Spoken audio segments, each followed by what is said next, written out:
question at any time. Now, we'd love to have you ask your question live over the air, but if you'd rather we read that for you instead, simply let your operator know. Either way, still be sure to press 0 on your phone keypad to submit a question. Again, the Senator is here to talk about the issues that are most important to you. Now, I'd like to introduce your representative so that we can hear from her next as we have more and more neighbors joining the line. Senator Tammy Duckworth served in the Reserve Forces for 23 years before retiring at the rank of Lieutenant Colonel in 2014. She was elected to the U.S. Senate in 2016 after representing Illinois' 8th Congressional District in the U.S. House of Representatives for 2 terms. She is a champion for working families pushing for common sense solutions like growing manufacturing and other good-paying jobs. She also continues her lifelong mission of supporting, protecting, and keeping the promises we've made to our veterans. Senator Duckworth, thank you so much for holding this forum tonight, and thank you for your service. Please take it away. Thank you so much. Hello, everyone. Welcome to tonight's Teletown Hall. Thank you all for joining us. One quick logistical note before I kick off. If you want to ask a question, please press 0 and we'll have someone connect with you. With that, let me start by saying how grateful I am that all of you have taken the time to join me today. I know the headlines lately have been terrifying. They've been overwhelming, depressing, you name it. So I definitely get how it would be easier to want to tune out rather than turn on the news. But that's what makes me even more grateful that each one of you is on this call with me today. Thank you for caring so much about this nation that you've decided to roll up your sleeves and take an active part in keeping our democracy as strong as it should be. With so much at stake, your willingness to get off the sidelines, your willingness to exercise your First Amendment right tonight, speaking up and speaking out is truly as important as it ever has been. That's especially true in light of the chilling efforts we've seen from the Trump administration to crack down on free speech in recent weeks. Because to me, the most patriotic thing you can do for our country isn't necessarily serving in uniform. I love serving in uniform. It was the greatest honor of my life. But I truly believe that the most patriotic thing you can do is making your voice heard. And you're doing that tonight, exercising your right to free speech. So thank you. Remember, if you want to ask me a question, please press 0. Before I go on, I want you all to know just how hard I'm working to try to keep the government from shutting down tomorrow at midnight. I know what's on the line. I know who would suffer if we shut down government. It's not Donald Trump and his billionaire friends. It's too many families like yours throughout Illinois and the entire country. Families who could see their health insurance bills explode from $7,000 this year to more than $24,000 in just a few weeks if we don't stop it. Those are real numbers that real families would have to pay once rates go up for health insurance on exchange if Republicans refuse to extend the ACA tax credits. Democrats are fighting to stop that from happening, but Republicans are fighting to guarantee that your costs will go up. Trying to head off this shutdown has not been easy so far, and the next 24 hours won't be either, after Trump waited until the last second to even start a conversation. But I'm going to keep working, keep showing up for you, because another Trump shutdown wouldn't just be needless and preventable. It would hurt millions of middle-class folks who rely on government services and programs like Medicare and Social Security just to get by. I'm sure a lot of you have heard about the, quote, big, beautiful bill that Trump and Republicans forced through completely partisanly through the Senate earlier this summer. The reality is that bill is anything but beautiful. It's a betrayal of the middle class, of our veterans, of our families, and of basic decency. The version of the bill that the House passed was bad enough, but Senate Republicans actually worked hard to make it even worse. They fought and passed even deeper cuts to Medicaid. They tried to ensure even more Americans will get kicked off their health care. And they worked to strip even more families of the food assistance that could be the difference between a little girl getting one hot meal a day and her going to bed hungry. But Trump didn't stop there. No. For weeks, he's been threatening to send National Guard troops into Chicago, even going so far as to essentially declare war on an American city he claims to represent as president. And just today, the Trump administration is reportedly seeking to deploy 100 military troops to Illinois. This is another unwarranted, unwanted, and unjust move straight out of the authoritarian's playbook that will only undermine our military's readiness and distract our service members from executing their core mission of keeping Americans safe from real adversaries who wish to do us harm. I'm sure I'll get more into this later in the call because I'm sure some of you will ask these questions. But let me just say for now that from personal experience, I know that the men and women who are brave enough to wear our country's flag on their shoulder are doing so to defend our nation's rights and freedoms. They're not wearing our nation's uniform to protect a tin-pot dictator's ego or to police their own neighbors. It's not what they signed up for, and it's certainly not what their training is focused on. And remember, if you want to ask me a question tonight, just press 0. Trump and his Republicans should be ashamed of themselves. But lately, more and more people seem to lack the capacity for shame. Republicans keep proving that they'd rather give tax cuts and handouts to Trump's billionaire buddies, even if it means ripping health care and other basic needs services away from their own constituents, even if it means politicizing the military and endangering our national security. Cruelty and cowardice have new meanings under this administration. But if you take anything away from today, let it be this. We cannot let ourselves become disengaged. That's what they want. Instead, we've got to channel our outrage into action because folks have got to know that when they come for Medicaid or for SNAP, when they come for veterans' jobs or veterans' benefits, when they try to make us pay 350% more for health insurance, we will not cover our eyes and slink aside. We will keep coming together. We will keep making noise. We will keep speaking out for what's right. With that, I'd love to open it up to questions because today's town hall is about hearing your voices, not mine. Thank you, and just a reminder, throughout this conversation, if you want to ask a question, please just press 0. Well, thank you so much, Senator. And yes, as she mentioned a few times, go ahead, press 0, get those questions in line tonight. We do have a lot of questions already in line. And with that, up first, we have Jared with us in Sun City. Asked me to read his question, Senator. Jared's wanting to know, why is there a risk of government shutdown this week? Well, that's a great question. I mean, we shouldn't have a shutdown in the first place, and Democrats don't want one. It's why we've repeatedly asked our Republican colleagues to work with us and negotiate on a bipartisan bill that keeps the government open and meets the needs of the American people. But President Trump waited until the last second to even start a conversation after he told Republicans to not even bother talking to Democrats. So the longer they reject bipartisanship, the more they will own the impending shutdown. I mean, I can't vote on something that I didn't have a chance to negotiate.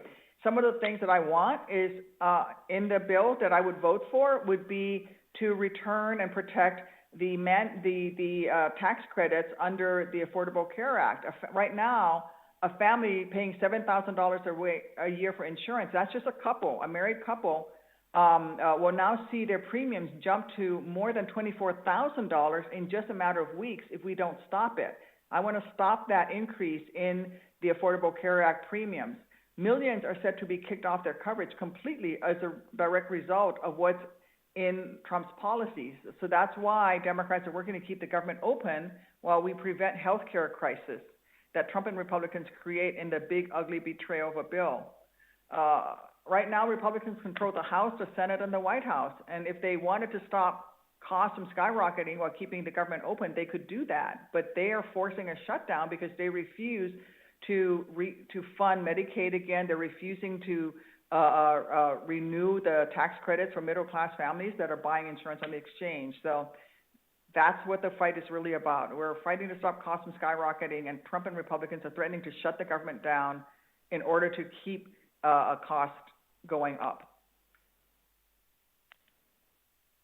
All right. Well, thank you so much, Jared, for that question. Again, if you want to join the conversation tonight with Senator Tammy Duckworth, you can do so by pressing 0.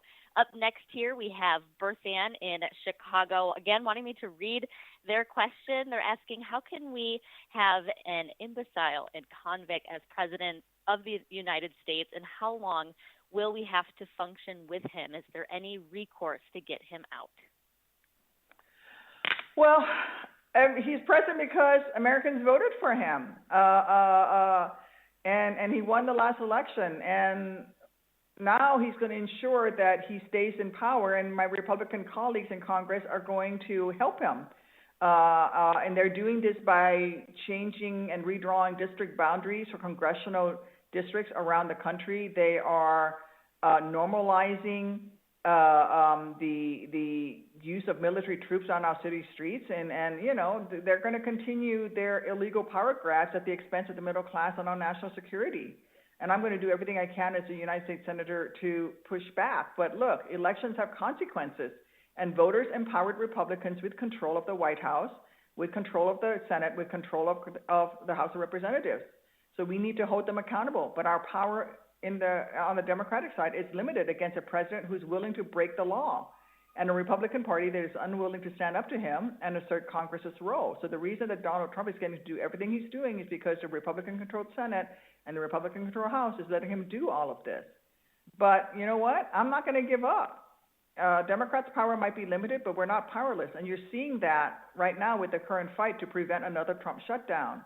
Now is the time for the American people to organize, make your voices heard, and call on Republicans at every level of government to do their jobs and oppose Trump's harmful policies and his efforts to undermine our democracy. And then it's time to turn out for our elections so that we can stop this Republican control of every branch of government that and their willingness to let Trump get away with everything.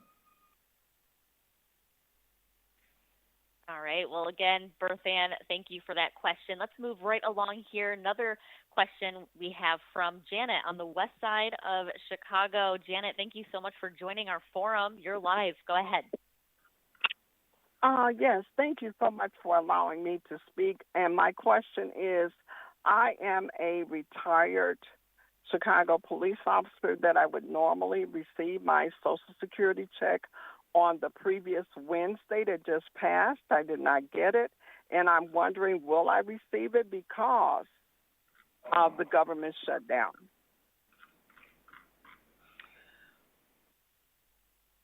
Hi. Well, first off, thank you so much for your service as a first responder with the Chicago Police Department. I am so grateful to you and other public servants like yourself who continue and have served our community. Let me just give you a quick phone number to call. Our caseworker in my office in Chicago can help. 312-886-3506. 312-886-3506. Ideally, you would not lose access to your Social Security benefits. We are going to fight to make sure that people continue to get the dollars that you have earned. I've just signed on to a letter with Senator Warren in order to make sure that we continue to send out Social Security checks. A lot of this is going to be in the hands of President Trump. The letter that I've signed on with Senator Warren is going to make sure that we're going to push so that you will get your funds. But I got to tell you, the Trump administration is coming after Social Security. In fact, in a Fox Business interview last Friday, the Social Security commissioner that President Trump put into place indicated that they're considering raising the age to receive full retirement benefits that would essentially cut benefits for tens of millions of Americans. So we'll see what it ends up happening, but call that Chicago office number for my Chicago office if you have any issues with your Social Security. 312-886-3506, 312-886-3506. Thank you so much, Janet, for joining our forum here. Let's go ahead and get to another question here we see from Annette in Chicago. Annette, thank you so much for, again, just joining our forum here, and you're live with your senator. Go ahead.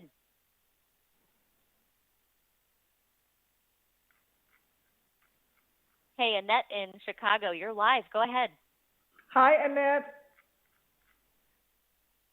All right. Well, Annette may have stepped away from her phone, but her question, she was asking, what can she do other than protesting to help immigrants that actually have come to America the right way? It looks like they had a cleaning lady that was deported, and she had a work visa. Yeah, the problem with what's happening with ICE and with what the Trump administration is doing is that they're picking up everyone, even American citizens. I mean, President Trump is trying to end birthright citizenship. And so for those who have work visas who are here, they should be able to work. They should be able to pay taxes and pay into Social Security.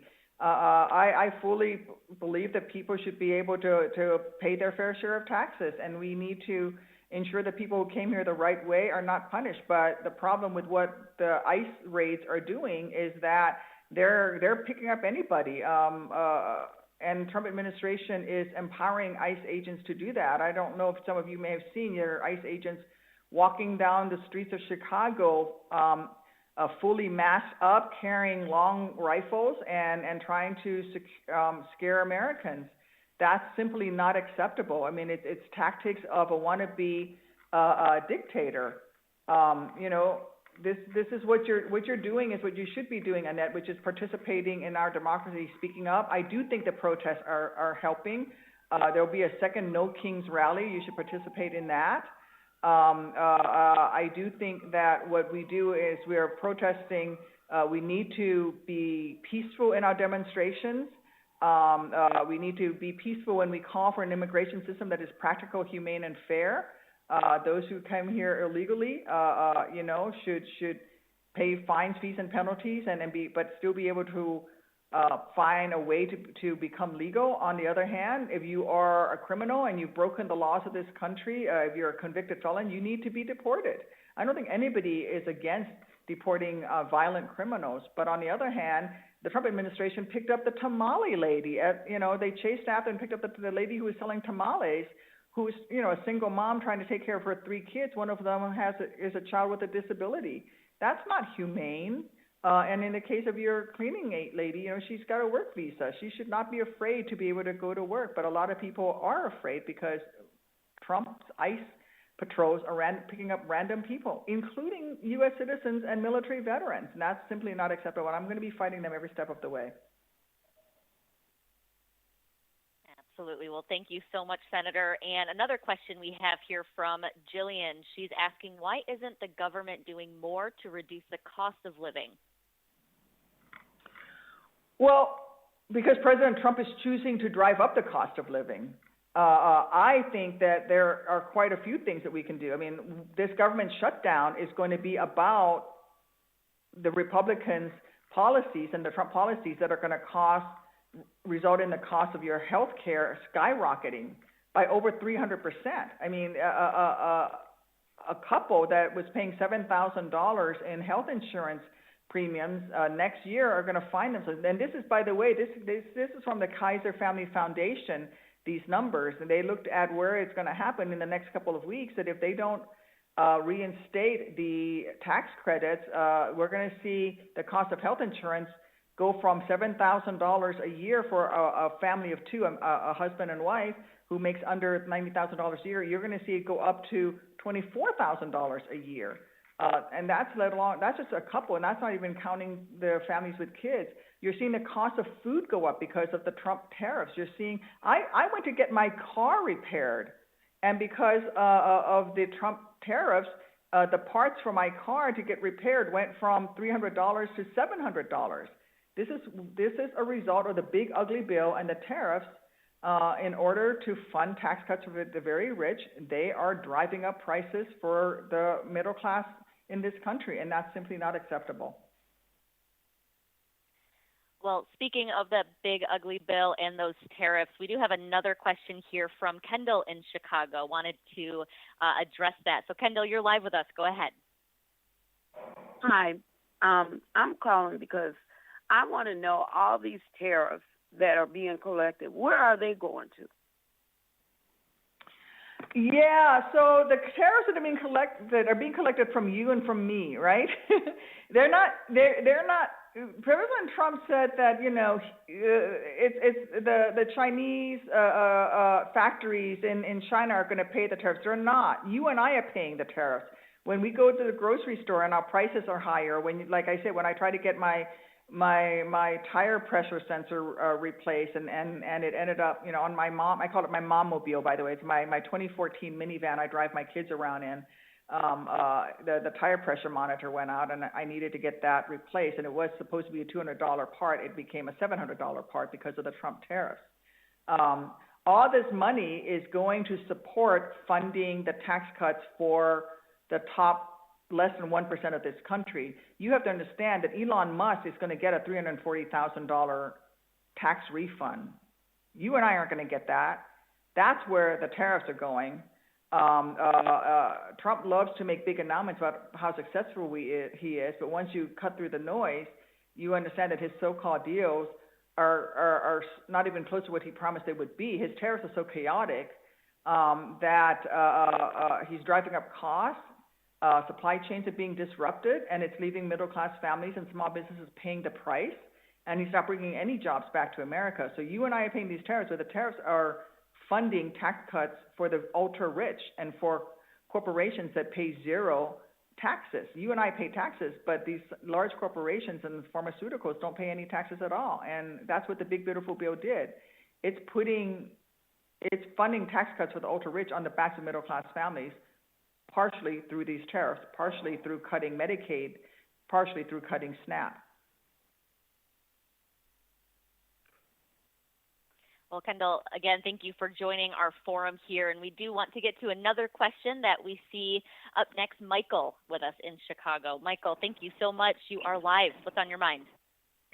Yeah, hi, Senator Duckworth. It's a pleasure. I just want to say I know that you guys are outnumbered, but it's something weird is happening that this guy is able to get away from due process, habeas corpus.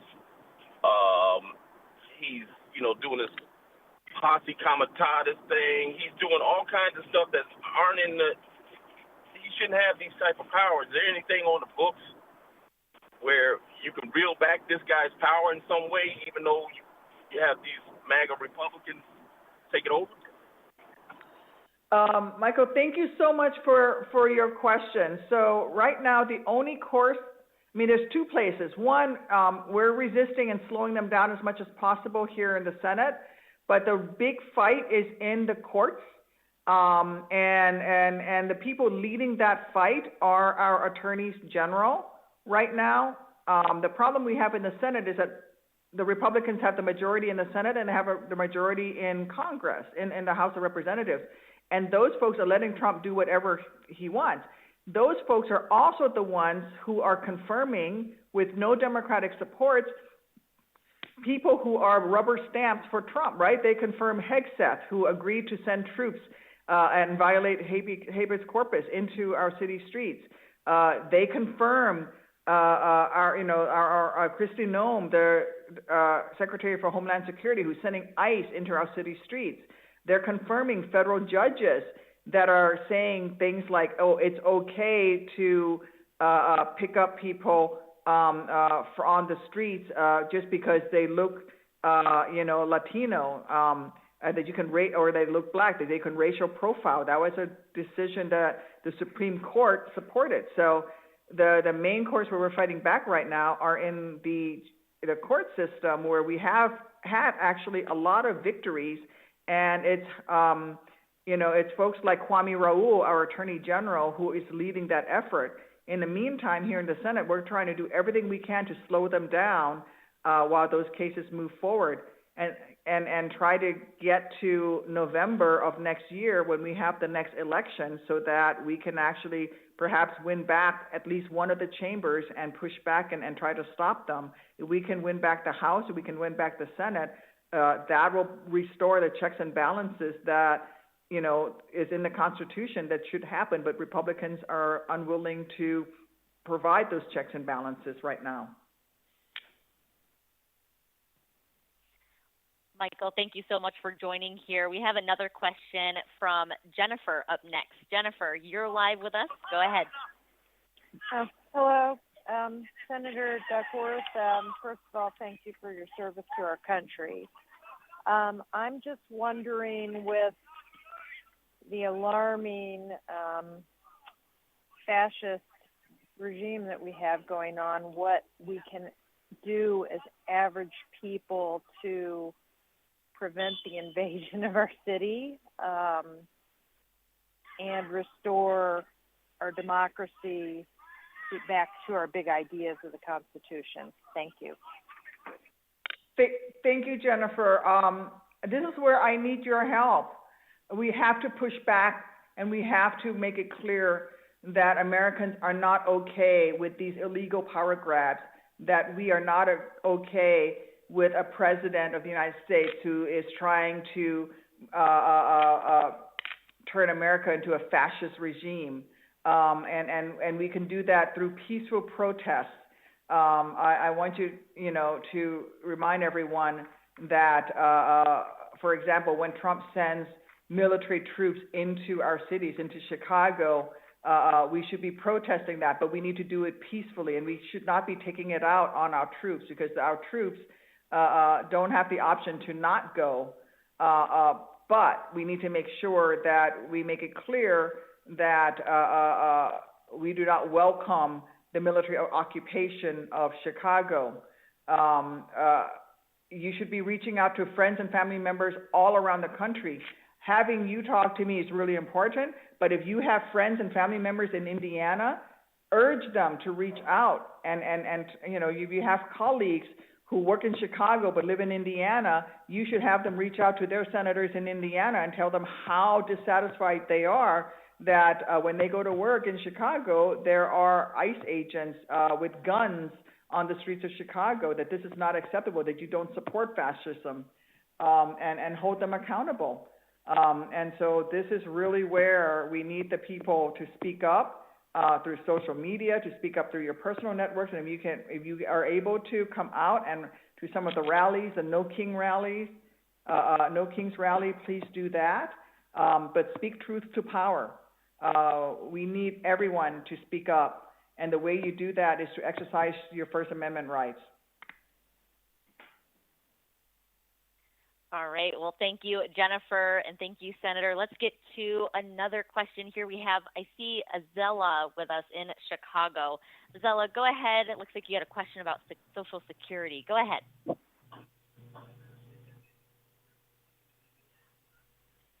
Azella, you're live with us. Go ahead. All right. Well, it looks like she was also just wondering, will they be getting Social Security and pension checks if the government is shut down? Isella, Social Security checks should be going out. Yes, that is mandatory spending, just like veterans' health care is mandatory spending. So yes, you should be getting your Social Security checks. However, if you have any disruptions, please call my office. Our caseworkers in my Chicago office will help you.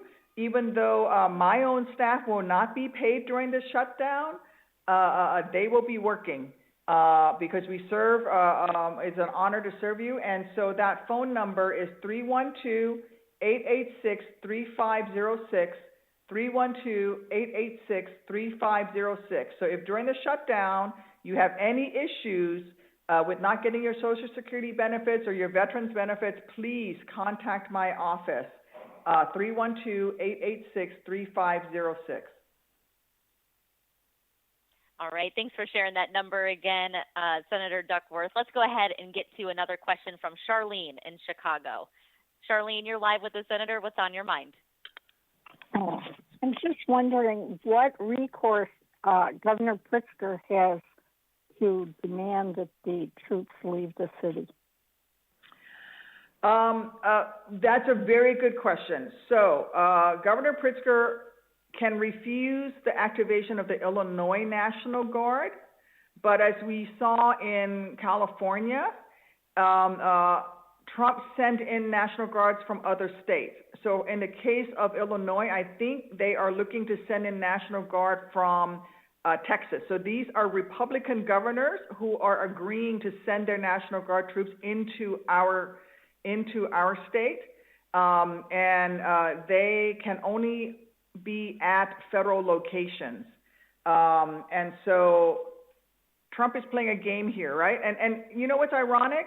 If Governor Abbott of Texas truly cared about fighting crime, maybe he should send his National Guard into places like El Paso that have high crime, that have increasing crime rates, and not send them to Chicago where our crime rate is decreasing. And so what he's doing is he's using our military men and women as pawns in a partisan game that he's playing, and dishonors our military men and women. And so states like ours are fighting the deployments in the courts, but that's a long process. I mean, a federal judge did rule that the deployment of troops to Los Angeles was illegal, but it's in the appeals court. So what we need is citizens to continue to speak out and peacefully protest. Again, I want to urge people, do not take this out on the military troops. They don't have a choice of where they get sent. They could actually be court-martialed by disobeying. So protest, but don't, protest peacefully, and don't take it out on the troops. And what we need to do is make sure that we support law enforcement, Chicago Police Department. We are kind to the troops who are there, but we also at the same time make sure that they understand that we don't welcome the activation of military troops, whether it's National Guard or active duty military, and sending them into the streets of our cities. Well, Charlene, thank you so much for that question, and I'm happy to welcome Joshua up next with his question. Joshua, you're live. Go ahead, please. How you doing, ma'am? Fun fact, me and you served together at Midway Armory. I was a recruiter at AJR. And then me and you were at Downey Building briefly. This is years ago. Anyways, currently Chicago police officer, getting close to retirement, that 5-year window. Pension is a huge issue, as you know. How worried should I be? Single dad, 2 little girls, kind of relying on that pension. Is there is there honest to God a real pension issue? Like, could it possibly, could it turn into Detroit kind of thing? And is there a real fix on the table? Hi, Joshua. It's good to hear from you again, brother. I loved my time serving at Midway. I got to command the Black Hawk unit there. I tell people all the time that was, as much as I love being a senator, that was probably the best job I ever had, commanding the Mad Dogs out of Midway. I would love to do it all over again. So the police officer pension that you're talking about is a state of Illinois issue, not a federal issue. I have been speaking with my state counterparts, and I know that it is something they are actively working on. After all of your years of serving on the front lines in the police force, you don't deserve to lose your pension. So I can only tell you from what I've heard from my colleagues and in Springfield that they are actively working to try to solve the issue. It is a state issue, but I can try to find out more information. But really, the best thing you're going to do is to reach out to your state rep. I can only reassure you by saying that the state senators and the state reps that I've spoken to and the governor are very much committed to finding a way to not have a crisis. You should get the pension that you deserve, that you earned. Absolutely. And Joshua, thank you so much for your question. Thank you for your service. Let's get to Gail's question up next. She's in North Center. Gail, thank you so much for being patient. You're live with us. Go ahead. Hi, thank you very much, Senator. Until recently, I was a federal employee, and so I got to watch a lot of unconscionable things being done by this administration, including myself being bullied out of my position. And as a single mom, that has huge repercussions for myself and my family. I am wondering what the Senate Democrats are going to be doing tactically to stop this administration from doing these illegal things, such as illegal firings and things like that. At this point, it sounds like a lot of pleading for a bully to stop what they're doing, and we all know that that doesn't work. Thank you. Thank you. I am incredibly frustrated as well, Gail.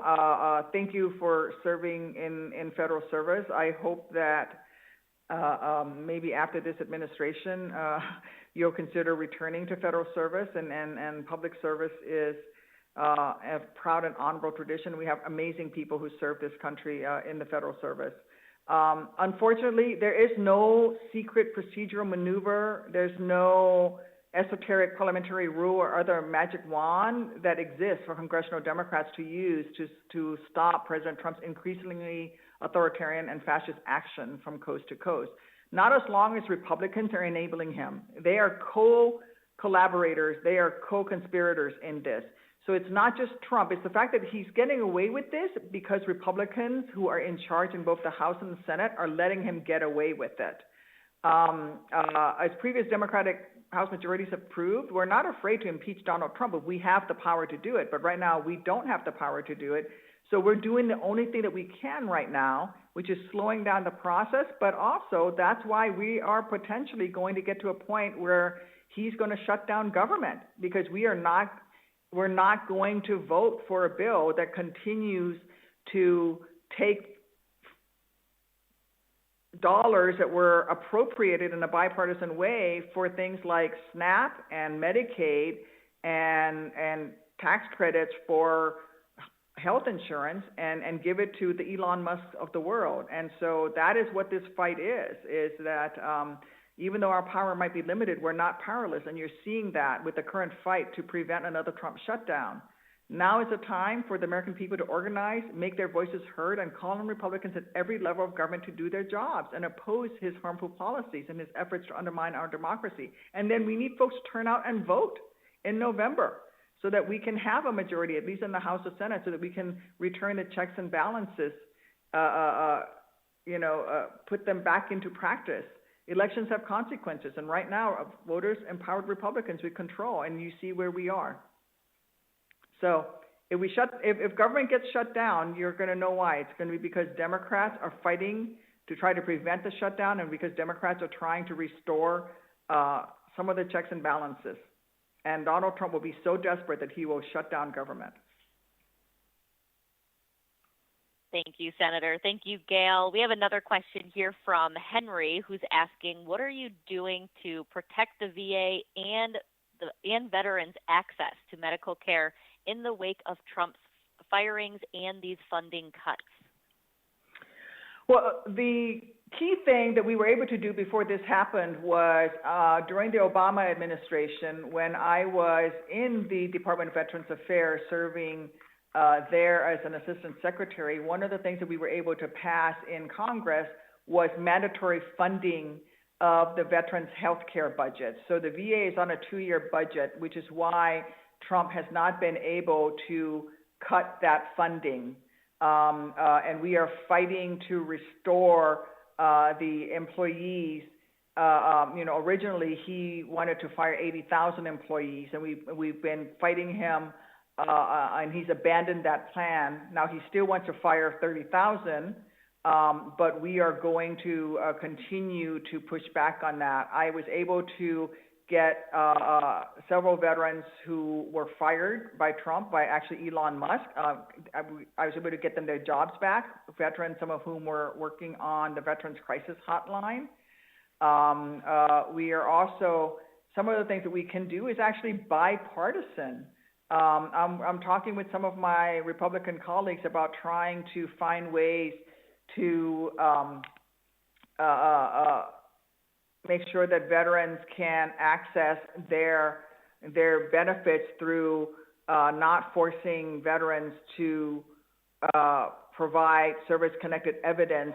You know, what happened during the Vietnam era, so many veterans died waiting for their benefits. And by passing the PACT Act, we basically said if you were in Iraq or Afghanistan and you develop respiratory illnesses and you have any one of these conditions, you automatically get veterans health care. And we want to expand those programs to veterans who served during other eras as well in other conditions. And so we're trying to fight to expand the historic PACT Act, and that will help veterans. Maintaining the mandatory funding for VA health care is really important as well. And this is where we're going to make sure that we mobilize the veteran community to oppose any attempts to privatize the VA. Well, thank you for that information, Senator. Great question, Henry. Let's hear from Howard up next in Austin. Howard, you are live. Go ahead. I'd like to know, why is it that the executive branch of the government have more power than the legislature and the judicial? And Donald Trump is doing anything and everything he wants to and not even contested. Thank you for your question, Howard. It's not supposed to. It's supposed to be 3 equal branches of government. But what has happened is Republicans control the legislative branch, right? They control both the House and the Senate, and they have chosen to let Donald Trump do whatever he wants. They're not opposing him on anything. Even things that they don't like that are hurting their own constituencies, they are letting him get away with it. They also illegally, I think, stacked the Supreme Court, right? They refused to even give Merrick Garland a vote under President Obama. And so you now have an activist, Republican-dominated Supreme Court that is saying things like it's okay to do racial profiling. So you have a rubber stamp a majority in the Supreme Court that also has said that, you know what, we're okay with an executive branch that is grabbing all the power. And the only way we can push back on that is if voters turn out. People need to turn out to vote. And once we get control of the House and the Senate back, we'll be able to push back on them and restore the balance of power between the 3 branches of government. But right now, we don't have it because my Republican colleagues control the House and the Senate and the Supreme Court, and they are collaborating and co-conspiring with this felon that we have in the White House, this grifter who we have in the White House, to basically allow him to become a dictator. And shame on my Republican colleagues for doing that. Howard, thanks for joining us with that question. Let's get to another question here from Joseph with us, up next in Chicago. Joseph, go ahead. Good evening. My name is Joseph. I'm an 84-year-old naval veteran. Joined the Navy when I was 17 years old, and I understand the situation. What really puzzled me, and Senator Duckworth, you did a wonderful job in the service, and you're doing an even better job in the Senate. And I cannot understand why people do not listen. The man already said the first day in office he wanted to become a dictator. You see who he worshiped: Putin, North Korea, all dictators. He wanted to be a dictator. And I cannot understand why people didn't realize he didn't want to leave the White House the first time. What would make you think he wanted to leave the second time? He thought the Proud Boys and the groups he had could take over Washington, but it didn't work that way. And now he's trying to militarize the military, to use them at his will to overrun the city of Chicago and other states. But I'm also most interested, we have to get up and just what you said, speak out and do a protest like they used to do in the 60s. If we don't march for our rights, we won't have no rights. And that was my question. And I want to thank you again for the service you gave this country. Thank you, my friend. Fair winds and following seas to you. Thank you for your service. I could not have said it better myself. You've got a president who, in his first term had people with moral courage and with a spine who stood up to him, and he was forced out of the White House because he lost the election, even though he tried to stay and he tried to launch an insurrection on the Capitol. By the way, our new Secretary of Defense was removed from duty on January 6th. But he was in the National Guard at the time, and he lost his job. I mean, they wouldn't let him do his job helping defend in uniform, the Capitol in uniform, because of his white supremacist tattoos. His own leadership in the National Guard said, whoa, this guy's got white supremacist tattoos. We're not going to, he's too questionable. We're not going to let him go out and guard the Capitol. And now he's a Secretary of Defense, and he's going to let Trump do whatever he wants, which is send troops in to terrorize and to occupy our cities. So we have to push back. Thank you, sir, for your service. There's so many people from Illinois in the Navy. I think it's because of Great Lakes, but I think it's hilarious that for a state that, isn't on either coast, I think we probably have the highest percentage of men and women in the Navy than any other state, if you think about states that are landlocked. Yeah, I think you're right. And thank you, Joseph, so much for coming on with your question. And we do have a few more questions to get to here. I have James up next in Edgewater. James, thank you so much for being here with us. Go ahead with your question, please.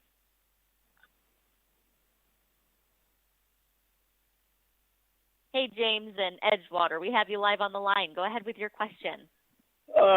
Yes. Hey, Senator Duckworth. I'm a Gulf War veteran, field grade officer, and retired Chicago police officer. And it's kind of hard to follow up on the previous question because how's this guy just constantly able to violate the Posse Comitatus Act? We see guys just indiscriminately Gestapo-style tactics in metropolitan Chicago, downtown, on the lakefront, on the river, like this is a city under siege, and trying to convince the majority of folks that that's acceptable when we know it's not. But what can be done to deter or bring us to a cessation? Thank you. Listen, thank you for your service in the Gulf War, but also thank you for your service as a retired police officer. Let me just say something. If Trump truly cared about crime, he wouldn't have diverted almost $1 billion that was appropriated by Congress to support police departments, to police violence prevention efforts, to police child protective services. You know, he diverted that money away from law enforcement programs across the country when, you know, if he truly believed in fighting crime, he would support the Chicago Police Department. He would come in and coordinate with them. But we know that what he's doing isn't about law and order. It's about him wanting to become a little mini dictator. And I'm really disturbed by reports that the Trump administration is using tear gas, pepper spray, and excessive force against Americans, including veterans and even first responders who were exercising the First Amendment rights. I mean, he just did this in Broadview. I'm in close contact with local police officials, and I will keep a close eye on this as it develops. But again, we need to protest. We need to do it peacefully. We can't give them any reason to say that it was violent protests. My top priority is keeping our community safe while protecting our constitutional rights, including the right to peacefully protest. Violence against anyone, whether it's protesters, members of the media, first responders, or Trump's enforcement officials, cannot be tolerated. The presence of armed Border Patrol officers throughout downtown Chicago on a peaceful Sunday afternoon has nothing to do with keeping our city safer and everything to do with intimidating our communities. So we can't let them intimidate us. An earlier caller talked about, you know what, these guys are bullies. Well, we have to stand up to bullies. And then we do that by peacefully protesting, but also by understanding our rights, right? These ICE agents come knocking on your door and they try to get in. If they don't have a signed federal warrant, don't let them in. We have links on my webpage to know your rights. If they're questioning families and anyone that they think doesn't look American enough, we can't let them continue their practice of racial profiling. We need to make sure that people understand it's not welcome on our streets and it cannot continue. So we need to know our rights. We need to stand up to them in a peaceful way. We don't have to give them access to our homes and our businesses. We don't have to give them access to our institutions unless they have a signed federal judicial warrant. And in most cases, they do not. So know your rights, stand up to them, peacefully protest, and let's take care of each other. You know, Chicago, we love each other. We embrace our differences, and we can take care of one another. And if you have any issues, call my office. Call my office, and we will do everything we can to help. Absolutely. Thank you so much, James, for that question. Let's get to another question here. We see from Carl with us in Pilsen. Carl, looks like you had a question regarding higher health insurance costs. You're live with us. Go ahead. Great. Thank you. Yes, Senator, I wanted to thank you again for your service to our country. And I'm sure that in your position you have contact with many Republican voters, and I'm just curious as to what they must be thinking about the higher medical costs that they're going to be paying with the changes in insurance, which will affect them so dramatically. Yeah, thank you. It was an honor to serve in uniform. I do it all over again. It was a blast. I got to do amazing things wearing my nation's uniform, and met some of the best people I've ever met. So I have been doing town halls all over, not just Illinois, but in neighboring states, because my Republican colleagues in, for example, Iowa and in Missouri have been canceling their town halls. So I've been going into Missouri and Iowa and doing town halls there and meeting with constituents who show up there. Not my constituents. I mean, I'm a U.S. senator, so I represent all Americans. But these are residents of Iowa and residents of Missouri, and who deserve to have their questions answered. So I said, okay, if your senator isn't going to show up, I'll show up. I'll come do a town hall. And a lot of them don't realize this is going to affect them, but they will within the next couple of weeks. Because what's going to happen is insurance companies are going to be sending out letters by the second week in October to tell you what your insurance premium is going to be for next year. And it is set to, according to the Kaiser Family Foundation, not-for-profit, it's going to increase by as much as 300%. So a couple that makes less than $90,000, that's right now paying $7,000 a year for health insurance on the exchange, are going to see their insurance premiums go up to $24,000 next year. That's not even counting families with children. For as far as the cuts to Medicaid are concerned, this is why we're fighting, and this is why we're in this shutdown fight, because we want the cuts to Medicaid restored. The problem with the cuts to Medicaid is not just about people who have Medicaid as their main form of insurance. It's for all of us, because the Medicaid cuts is going to result in Illinois alone, we're going to lose 9 rural and safety net hospitals, and we're going to lose 93 nursing homes because of those cuts. So it doesn't matter if your insurance card says Blue Cross Blue Shield or Medicaid. You could have Aetna, you could have Geico, you could have Blue Cross Blue Shields, but if your hospital has shut down, you don't have a hospital to go to. And that's the consequence of the big, beautiful bill. So what's going to happen to, our neighbors in red parts of the country or in red states, Republican voters, they're going to find out that this affects them. And they're going to find out that they've been betrayed. And hopefully they'll keep that in mind when they go to the polls, and they keep that in mind when they call their members of Congress to say, hey, I just got a letter from my insurance company, and they're saying that now I'm going to have to pay $24,000 a year instead of $7,000 a year for my health insurance. What are you going to do about it? Right. And Carl, thank you so much for joining us here with that question. Senator, thank you. Let's take another question from Chance in Schaumburg. Chance, thank you so much for sticking with us here. Go ahead with your question. You're live. Hey, Chance, we have you live on the line. Go ahead with your question for the senator.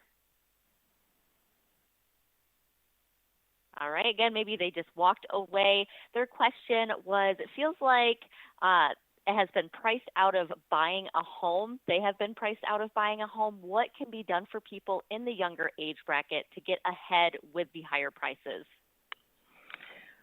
Hi, Chance. I hope you're still on the call, because this is a really good question. Well, right now, Donald Trump isn't doing anything to help younger people be able to buy a home. But I have several initiatives that I would love to implement, that Democrats would love to implement, should we be able to take control of the Senate or the House again.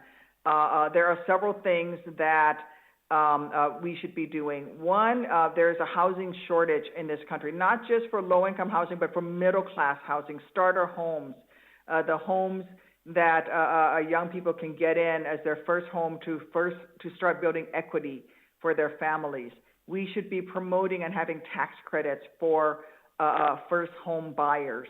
For those who, like me, use the Department of Veterans Affairs VA Home Loan Program, we need to cut the red tape in that program. I used the VA's home loan program to buy my first house in DeKalb, Illinois. I paid $93,000 for a 3-bedroom, 1-bathroom house in my 20s. My husband and I did after we served in the military for our first 10 years. But we would never have been able to do that without the no down payment that came with the VA home loan program.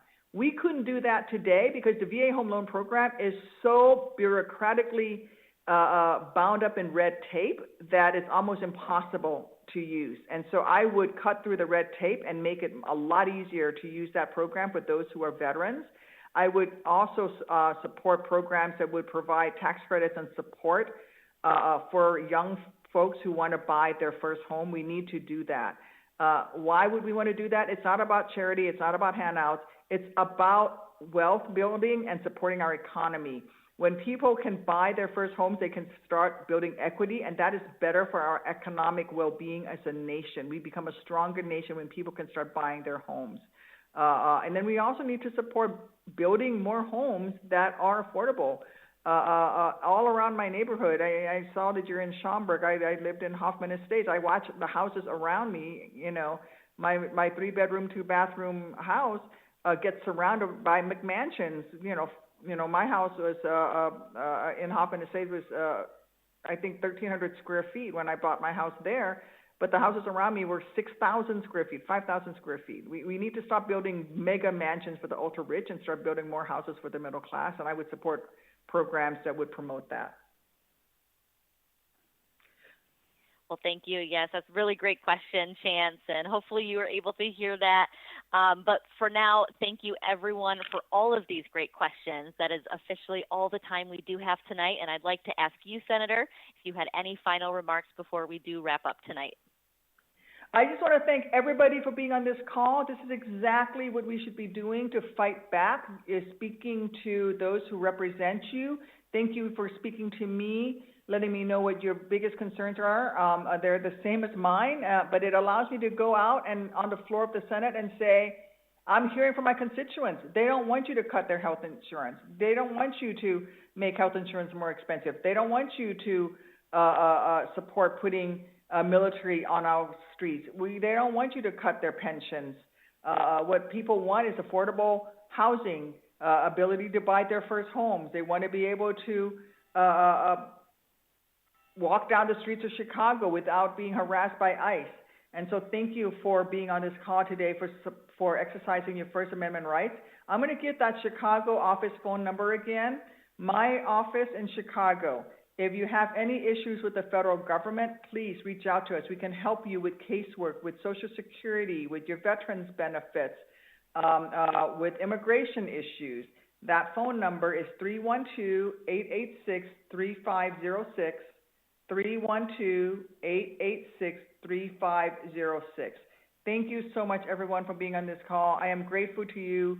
Thank you for trusting me to be your senator, to represent you in Washington, and I'm here fighting every single day to do the best job that I can for you, my neighbors back home. Thank you, and take care. Thank you so much, Senator. And again, if anyone still listening in had more questions, you can stay on the line until the very end of this call. You'll be able to leave us a voicemail message. Go ahead and leave us your name and your best contact information when leaving those messages. Now, again, I wanted to repeat the Senator's Chicago office phone number. So if you have any additional comments, questions, or concerns, feel free to reach out to that office. Again, that phone number is 312-886-3506. Now, as always, be sure to follow her on social media. Those direct links to those can be found on the Senator's website. That's going to be at duckworth.senate.gov. We appreciate everyone's time tonight. Thank you for spending this last hour with us. We hope that you all have a great rest of your evening. Please press 1 to leave.